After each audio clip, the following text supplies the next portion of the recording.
कि uniform civil code voluntary होना चाहिए, रजाकाराना होना चाहिए, मैंडेटरी नहीं होना चाहिए।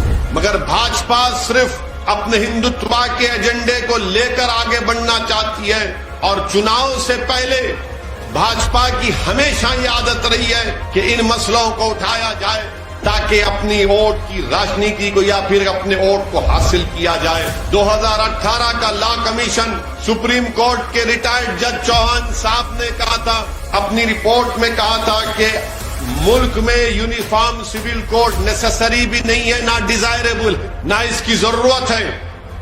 ये कहा था उस लॉ कमीशन की रिपोर्ट में।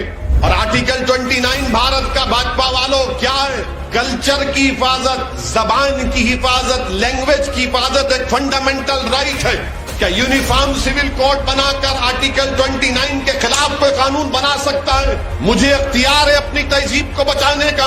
क्या आप मेरी तहजीब को मुझसे छीन लेंगे यूनिफॉर्म सिविल कोड के नाम पर? यूनिफॉर्म सिविल कोड की बात आज गुजरात में की जा रही है। हम देश के प्रधानमंत्री से पूछना चाहते हैं कि हिंदू अनडिवाइडेड फैमिली का जो income tax Hindu undivided family में मिलता है वो मुसलमानों को क्यों नहीं मिलता? ईसाइयों को क्यों नहीं मिलता? क्या ये संविधान भारत के आइन की राइट टू इक्वालिटी के खिलाफ नहीं है? क्या मुसलमानों को टैक्स रिबेट इनकम टैक्स में नहीं मिलता? 84% जो चाइल्ड मैरिजेस हुई हैं वो क्या मुसलमानों की थी? किसकी थी बताओ आप? बीजेपी नहीं बताएगी आपको। तुम यूनिफॉर्मिटी इक्वालिटी की बात करते हो, मैं तुमसे पूछ रहा हूँ 2000 से 2019 90 लाख बच्चियां फीमेल इन्फेंटिसाइड में मारी गई हैं। मिसिंग कहते हैं उनको, मिसिंग है। कितने मुसलमानों की थी बताओ देश के प्रधानमंत्री आप? बताओ अमित शाह, कितने मुसलमान बच्चियां थी उसमें बताओ?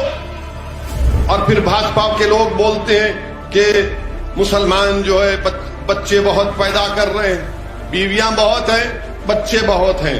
अब ये मोदी सरकार का रिकॉर्ड आपके सामने रख रहा हूं। TFR rate, total fertility rate मुसलमानों का 1992 में 4.4 था, वो गिरकर आज 2019-20 में 2.2 हो चुका है। सबसे ज्यादा अगर TFR रेट किसी का गिरा है तो मुसलमानों का गिरा है। मगर हमको रोज मीडिया के जरिए ये बम्बार्ड किया जाता है, तुम बहुत बच्चे पैदा कर रहे हैं। अरे कहां पैदा कर रहे हैं? ये तुम्हारा डेटा झूठा है क्या?